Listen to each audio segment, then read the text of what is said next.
twin, we just call me love a friend. I guess it is what it is. Hey, tell me what's going on. Yeah, girl, this may not be your favorite song. Cause baby, every week you switch up. Switch up. So what's going on, homies? HomieLoverFriend podcast is back here with a review for Power Book 3, Raising Kanan. This episode is called Don't Sleep. Yes, episode 4. All right, let's get right into it. So, in the opening scene, we see a guy running down the stairs being chased by Unique. Later, we learn that it is a guy named Trash G.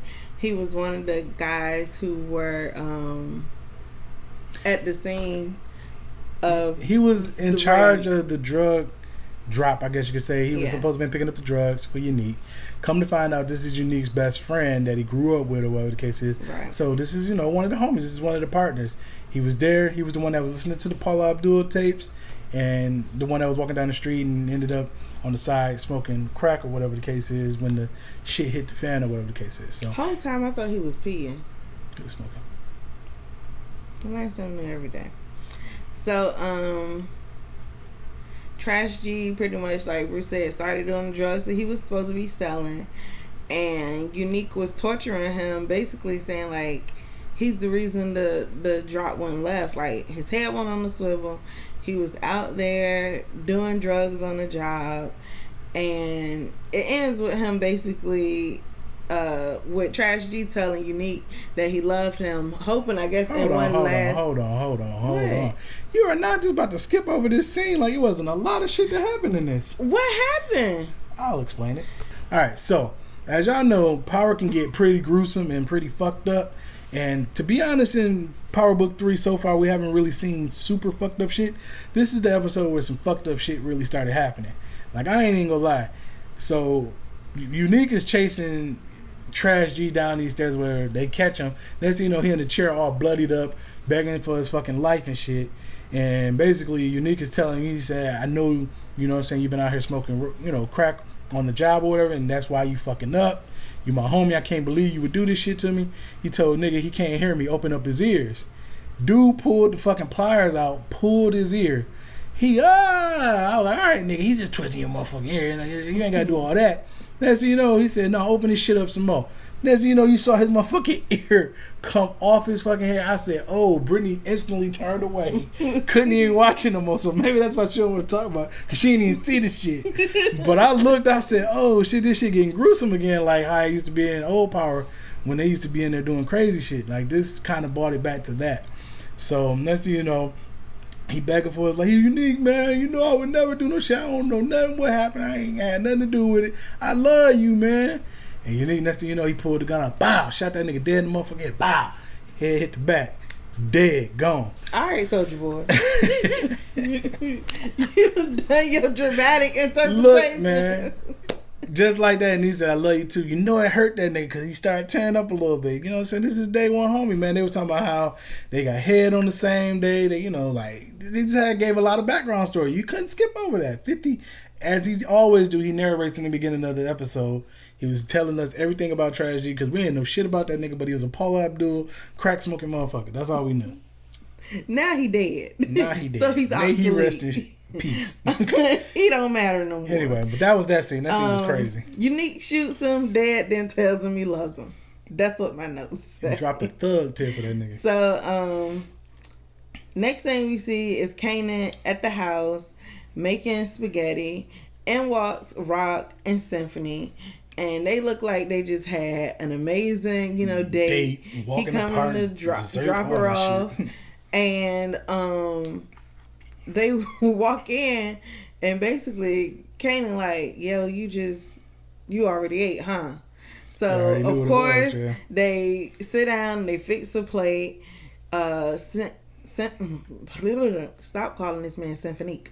Symphony is basically showering Kanan with all these compliments. Where you learn to cook?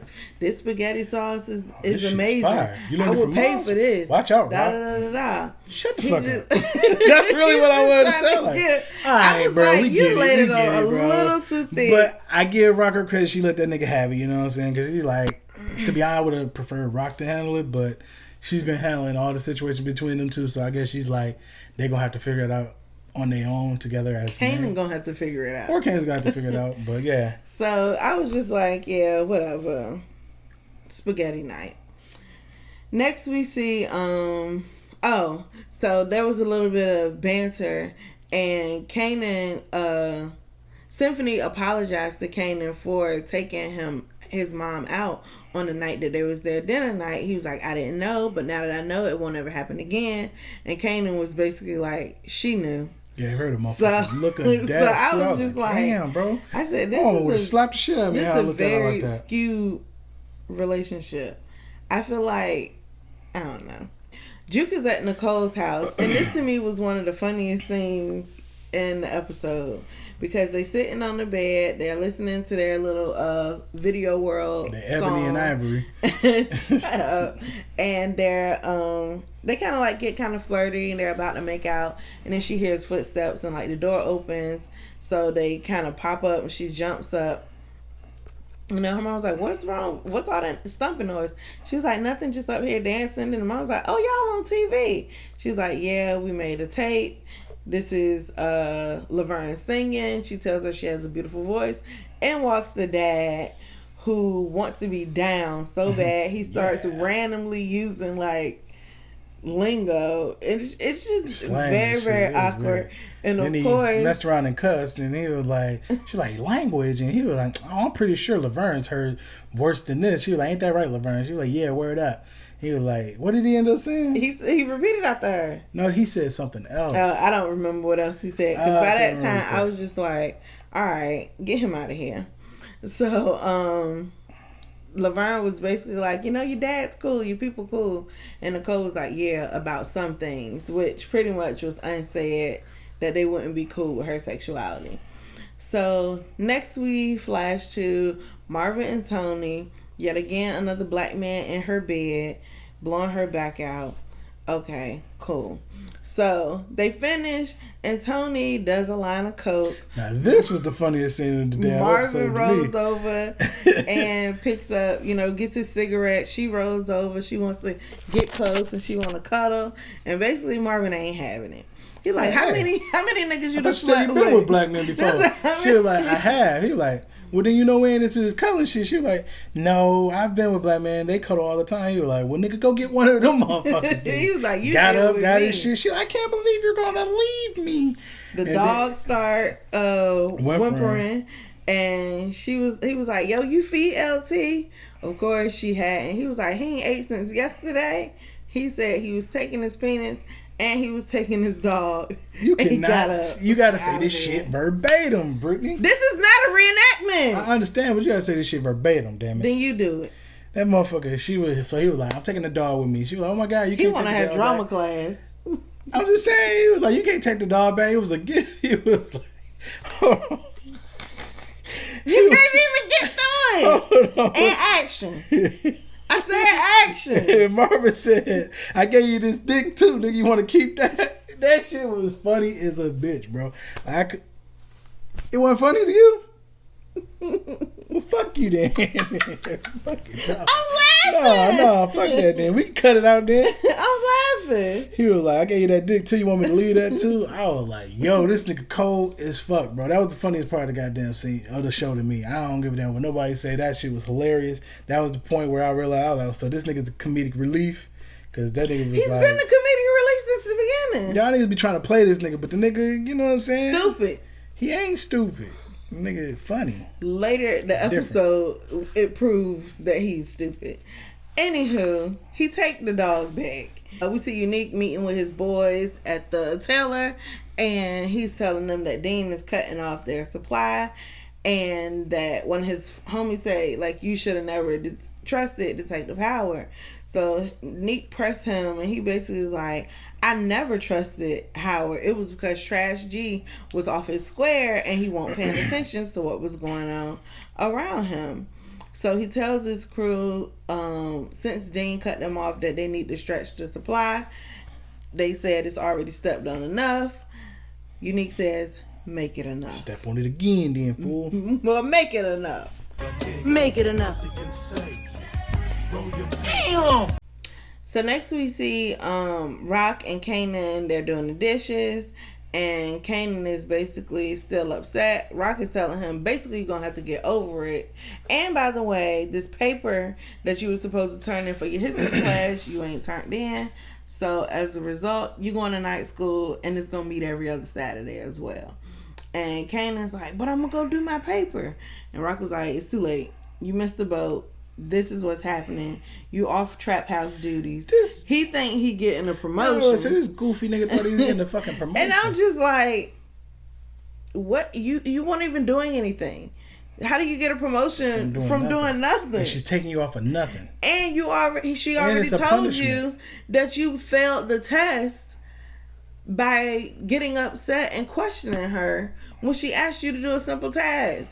So I don't understand what you thought this was going to be, but y'all know by now, Kanan ain't the brightest bulb in the box. Next we see Famous. He rapping at Crown Camacho's studio, and Crown basically tells him nobody wants to hear a high schooler talk about them shooting up the feds. Like, we need something real in the music. And he needs to go back to the drawing board. So basically, that made my heart stop, because I was like, is he going to start talking about like what really happened with Buck in his song to make it real? Because it actually was real. So, but I'm like, I hope he's not that. Stupid. Everybody say, I hope he's not that green. He strikes me as a person who values his life. Yeah. He don't really want to be a part of it. Plus, he ain't do it, so. Yeah. So, Crown tells Jessica about a showcase that he's having and that he's willing to put Famous in it if they sign to his label. She's about to get really close. So she gets excited, and he's like, you know that means we're going to have to work close. I feel like she heard him, but that kind of went over her head. She was like, I'll deal with that whenever. And I figured. And she gave him a hug. So, of course, when they hug, Lou is outside of the door looking through the window. He came to do his delivery, and he like, let me talk to you out back for a second. I really like Jessica a lot more than I thought I was going to in the first episode. Because in the first episode, when we first met her, she was kind of throwing herself at Lou. But now she's like, he's telling her, like, what are you doing here? You telling me that I should be in the music business, but now you over here with this dude. And he's like, just like your sister put you on, I'm putting my brother on. And I'm not going to sit around and wait for you to figure out what you want to do or when you're going to do something. Like, we have to get what we're trying to get now. And I thought she was going to be more of a pushover than she is. But she kind of like, she's holding her own. He likes her more because of it. Yeah, I think so. And I think it's because she always like speaking positive into him, like telling him that she sees him in a greater fashion than what he currently is in. But I'm interested to see how her relationship with Crown is going to affect Crown relationship with Lou. Because I feel like it's already starting to be a little, tension.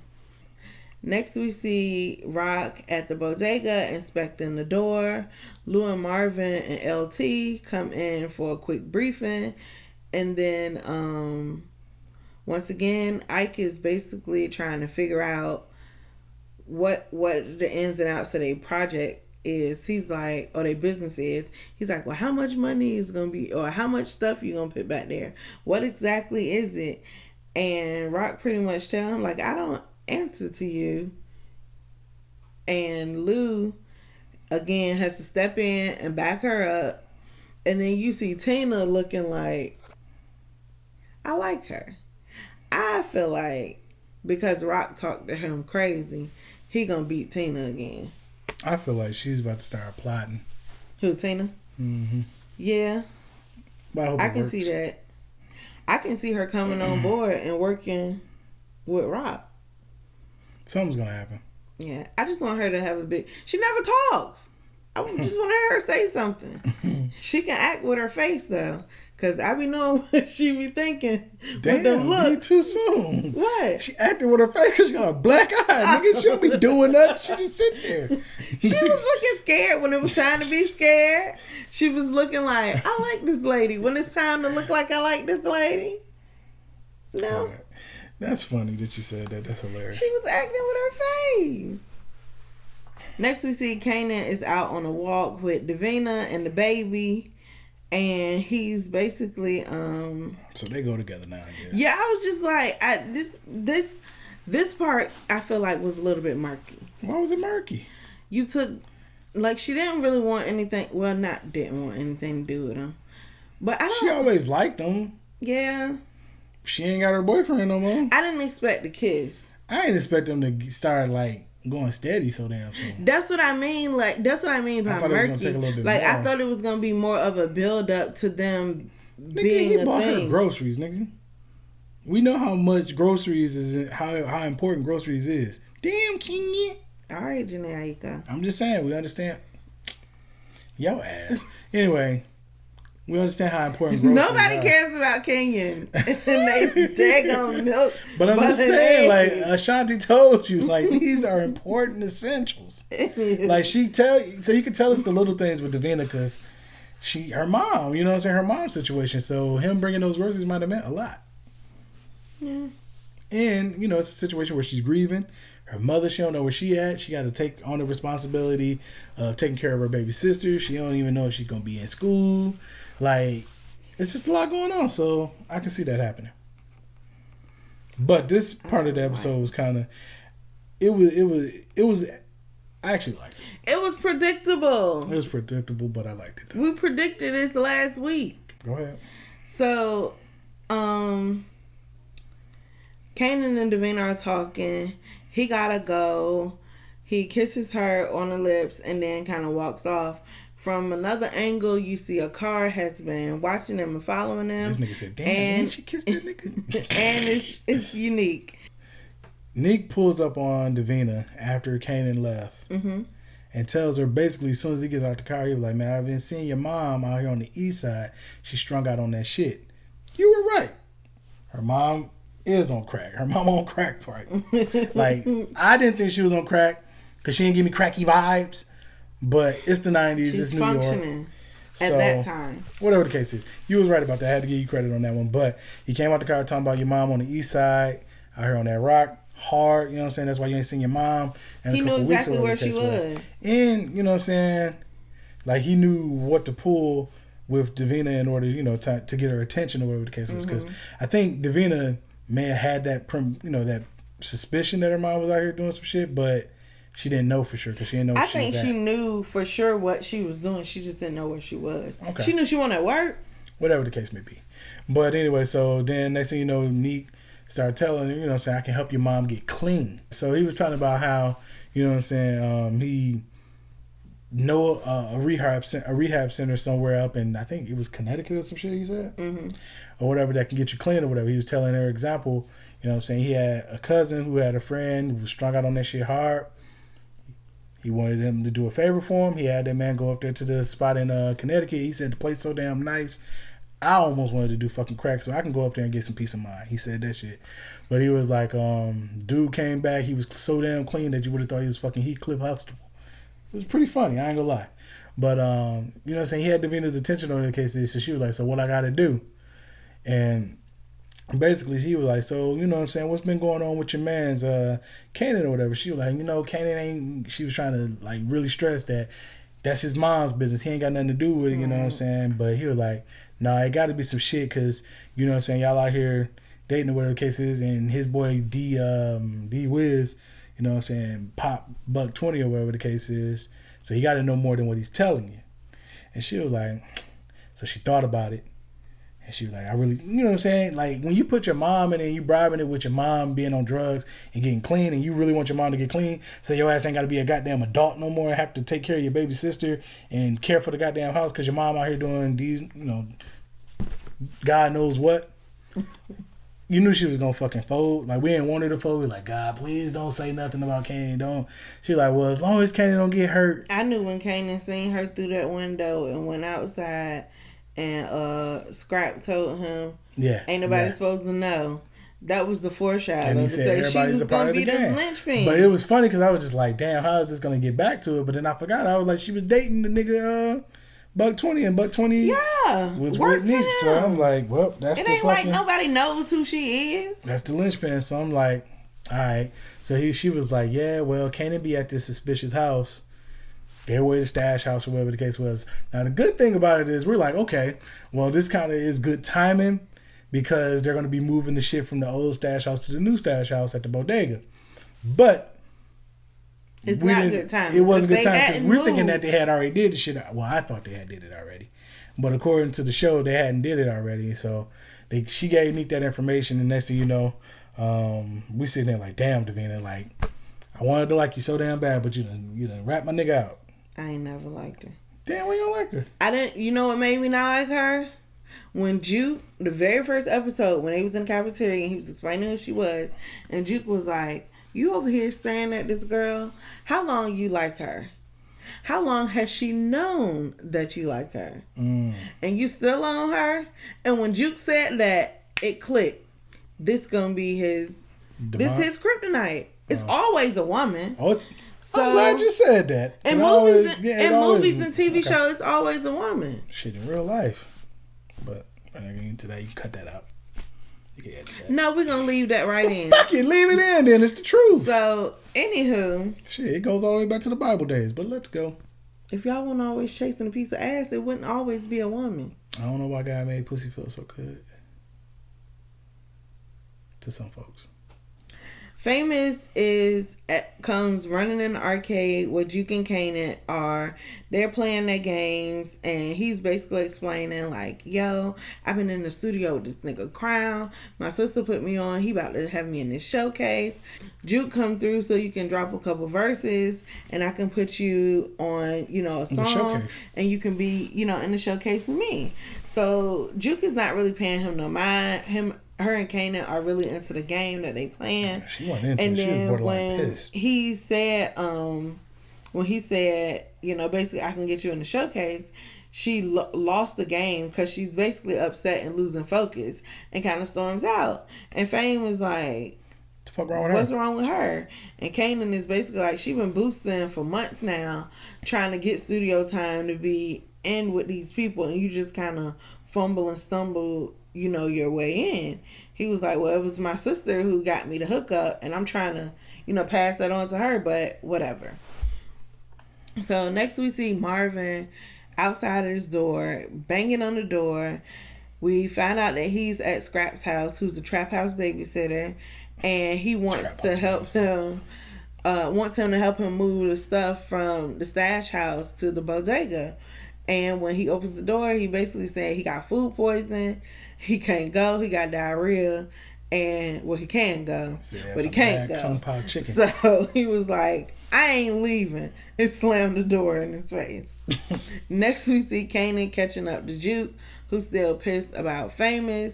They have a little discourse, and he was like, I don't know why you upset. Just like take him up on his offer. And she was pissed about it, so she ended up storming off without kind of acknowledging him. Then we see Marvin recruiting Kanan to come help him work. He rolls up. He's like, yo, I've been looking for you all throughout the city. So Kanan was like, well, I can't come do nothing with you. My mom don't want me at the stash house no more. I got a night class, and I got to get home, to get ready. And he's like, man, what your mama don't know won't hurt her. Get in the car, basically. So next we see Rock bribe a building manager. She needs 2 apartments, upstairs and downstairs. And he, is very reluctant. That's the word I'm looking for. He was very reluctant. He was like, we ain't got no room in the inn. I can't put nobody out. Yeah. And she was like, well, I'll go across town and such to the Queens, whatever project it was. And, they'll help me. Maybe I can move somebody over there in a way that you can't be moved. Then she pulls out an envelope. I'm like, how many envelopes of money did this lady just keep on deck for the robberies? So she pulls out her envelope. It cost to be the boss. And he basically like, we can get something shaken. Right. He's like, I'll find a way. So that happens, and I'm interested to see what they're going to use these apartments They about to get that Nino Brown on. Fuck you talking about? Then what are they doing now at the trap house? They don't do it at the trap house. But basically, they about to be, you know what I'm saying, backing it up, cutting it up, backing it up. Maybe. And then sometimes you can have rooms where niggas. The fucking Nino Brown fucking New Jack City shit changed my mind about how the whole projects thing can be like a goddamn, they call that factory. Yeah, like that shit was like a goddamn assembly line. They had it where you can motherfucking pick up the weed, go smoke the weed, go trip for a minute, nigga. Yo, like that. Like this shit is like the final frontier. Juke goes to the diner and presses Lou about the hookup with Crown, and they have a little exchange about not owing people stuff, accepting favors, and yeah, he was like, because then people always have something over your head. And she was like, oh well, I would never ask you for the money. I would ask you though to like put a bug in his ear. And he was like, yeah, you like me, like you don't like owing somebody something.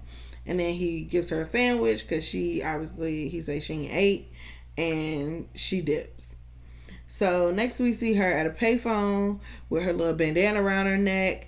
So she's calling her homeboys, the lowlifes, to come and hit a lick with her. And of course, they not down for it. So she basically hits the lick by herself. She goes in there. She's searching through all the stuff. I'm like, why she just ain't take something? But she was looking for something specific. And it was one of those big down polo coats. So she gets it. She makes it off the truck. She runs down the alley. She turns the corner, and she is stopped by one of the security officers. When he looks at her and she looks at him, he like, yo, I know you. And she doesn't say anything. She's just super duper scared. And he was like, did he say that you helped me last time? I think he said that, she was the one who, you were the girl who helped me or something. He basically was like, look, this your one favor. Like, keep it. We even. Don't let me catch you out here no more. Keep the coat. And she is able to walk off, which I thought was kind of ironic because her and Lou had just talked about like people owing people favors. So we see Kanan and Marvin at the stash house. And when they first came in, Kanan was like, it's just basically was like stuff everywhere. Marvin was like, yeah, don't tell your mom. It's supposed to be a little bit more organized than this. And I was just like, how are they going to move this money and this product? And it's just literally sitting like in stacks. So he's putting it in produce boxes, and they just taking it from the house to the trunk of the car, like they moving from an apartment to another apartment. And I'm just like, this is the most stupid juvenile juvenile setup amateur operation I've ever seen. And I was like, the whole time once they got there though, they ain't even noticed that Neek and his homeboy was watching, outside. In the car outside waiting on them. I wonder in that moment, I was like, so Rock never been to this stash house. Like, did she not pop up and check on, or don't nobody check on him? But I guess a lot of times you see the thing about being the boss, you got to delegate and you got to trust that niggas is going to fulfill that assignment. Right, but because you don't want to get caught with the shit. I also want to know how big their crew actually is. Yeah, that too. Because I know we got Rock, Lou, Marvin. I know we got Scrap. I know we have other people involved because of the raid that happened with the Corner Boys, but there's nobody in between them quite yet to be able to be, her eyes to make sure that all this stuff stays in order. I don't know. The organization needs a little bit more organization. For her to be the king. They packing up stuff like it's moving boxes. Then Marvin tells Kanan, yo, I'll be back in about 20. And I'm just like, where the fuck you leaving? He's not supposed to be here. And then you gonna leave him there by himself? It's broad daylight. You didn't get this man a gun. Like, you're dealing in drugs and money, and you already know that you done did something to piss off the ops. Like, this whole time, y'all trying to do this little peace treaty ceasefire. But you know what, though? Got the cops, he got raided because on your watch, Rock and probably, you're not on no defense? Rock probably didn't tell him. The thing is, this is what happens when you keep Didn't Marv tell out of him the what? loop. I don't think she told Marv about the whole situation of what she did with Unique. They do know. How? When? Because you remember at the very end of last week, they were sitting outside. Marv and Lou were sitting outside, and he was like, Neek's blocks is very empty. He was like, yeah, but it ain't gonna stay that way for long. And that's when Neek came riding down the street in his car, and they were rolling back. They were riding past him, and they exchanged looks through the window. But that still don't mean that they're Markel aware. told him. They're aware of what happened. She probably told Lou what she was about to do specifically. That's why he said Go ahead.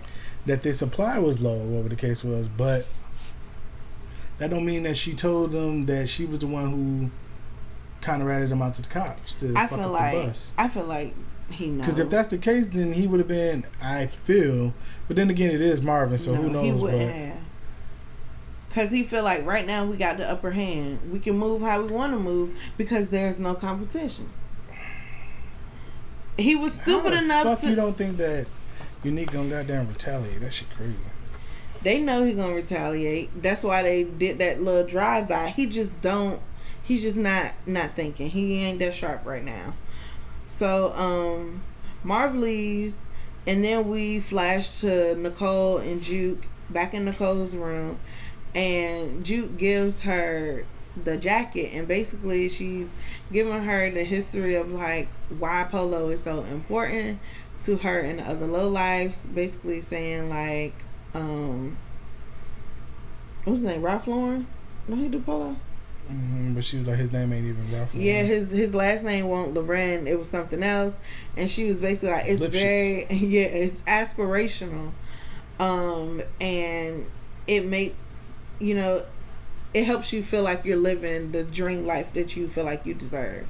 And then Nicole was like, well, let me take it off and not mess it up. And she was like, no, you can have it. So you can wear it. You can think of me. And Nicole was basically like, whenever I'm thinking of you. I was like, y'all could have wrote something better for her to say than that. But all right, that's cool. Damn, I don't know what y'all niggas be doing. So she was Juke also told her like, I'm starting to think that maybe this boosting stuff ain't all that I thought it was gonna be. Maybe you were right. And they end up making out, and I believe it was Juke's first time with a girl. She said, I ain't never did this before. Yeah, so she has her first time with a girl. Then we flash to Kanan is at the spot.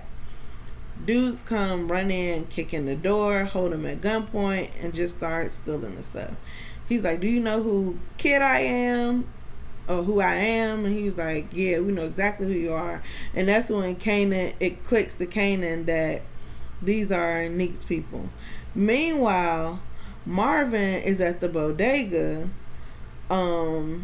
stealing dog food and putting more money and stuff in the back room and just not being smart, not being expeditious at all. He chilling pretty much. So he rides back up and he notices the dude's coming out the house faster than he was loading his own shit up. Exactly. In a bigger fucking car. That's like, nigga, how the fuck you gonna come in this motherfucking little ass Mercedes? You got a candy apple red Mercedes in front of this trap house.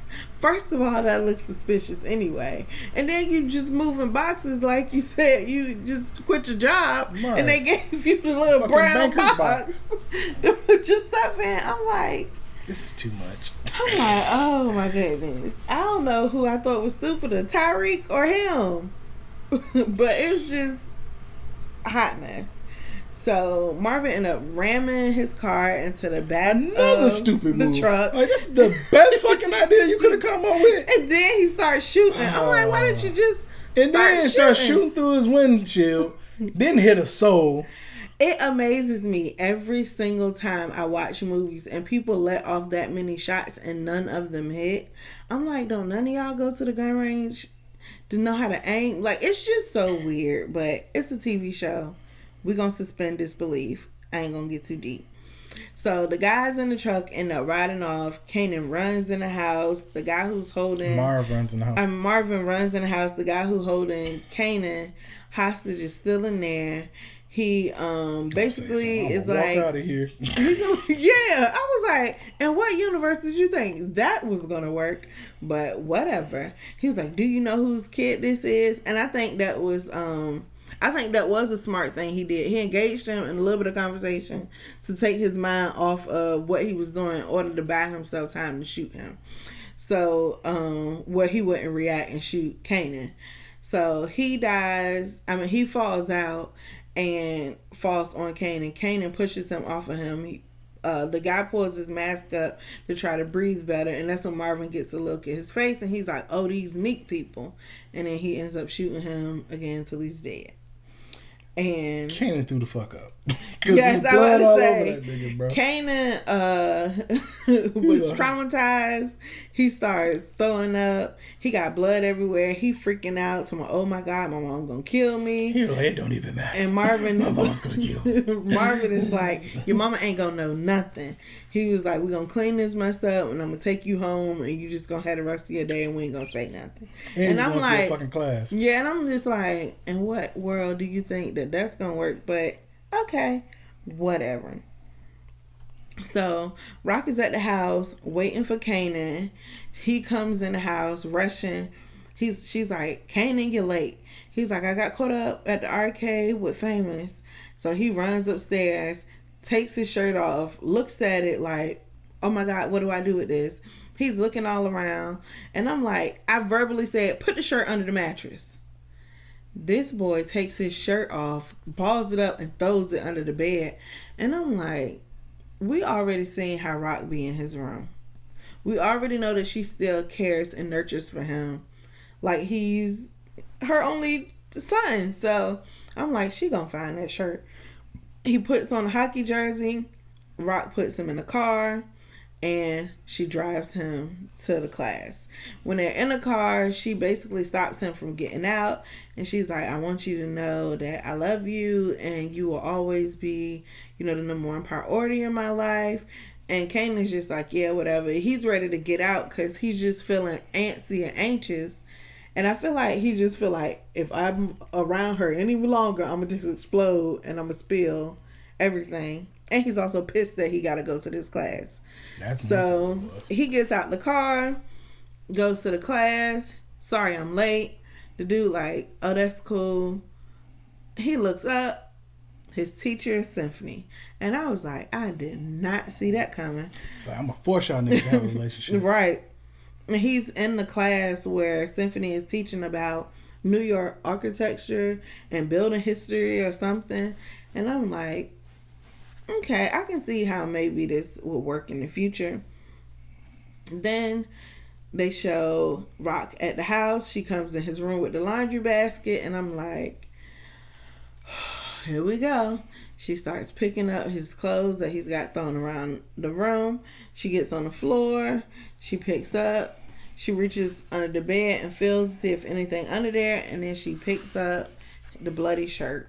Then we get 50 Cent adult Kanan talking about how he knew the zoo who never slept and how he will only just shut his eyes every couple hours, a couple days, whatever he said, and that would be like his version of sleep.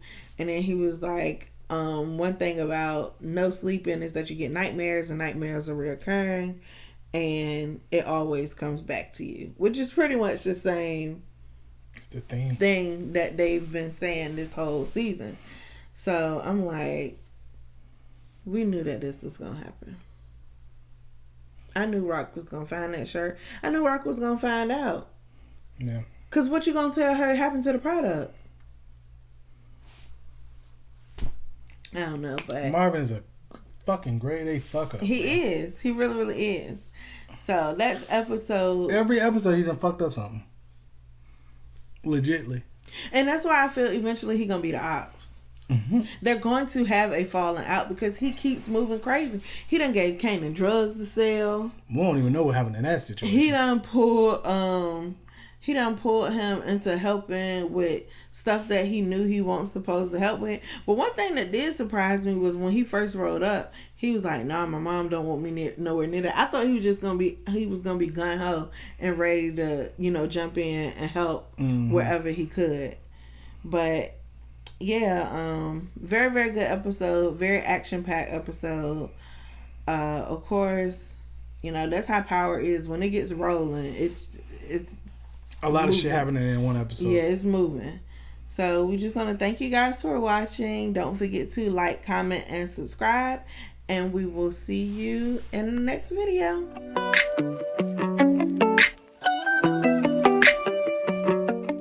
So at the top of the episode, it opens with a man running down the stairs and Unique is chasing him. We find out that it's Trash G, who is the guy who was listening to Paula Abdul in the car. Yes. And messed up the drug drop. He didn't. Okay, we beg to differ. Well, so what it is. I don't think he messed it up. He didn't mess it up, but he was responsible for it, and it went left on his watch. Yes. Because he was out smoking crack. No, that is not why. That's not why it happened. But if, say, for instance, we put all the other stuff that was the circumstances, if we didn't know Rock behind the scenes, we're going based on what Unique is looking at. He in his mind know that Rock has something to do with it, but in his mind, that's literally what he had said. He said he was out there. You've been out there smoking that crack, and that's why he did Rock what he had or to do. Raquel? Raquel. I call her Rock. Ain't that what they call her? Yeah. I didn't know if you meant like crack rock, because you said the Rock had something to do with it. He was smoking. We just don't fucking understand each other. If I'm talking about Rock, I'm talking about, and I kept saying he's smoking rock. I said smoking rock, and then I said yes, he knows that Rock has something to do with it. You don't understand how that can confuse me. You don't. We're gonna edit this out and start over. Am I off base? For you to say Rock and Rock. I get it. And he's smoking crack. Yes, he knew that he was smoking crack. So you're saying that he knew that crack rock had something to do with it? No. Well, I said both. I said in the back of his mind, he knew that Raquel had something to do with it. Okay. But, however, he's killing him and torturing him because he's been smoking crack. Okay. And it's been keeping his mind off of getting shit done. Okay. He was going to confront him about it eventually, but this just kind of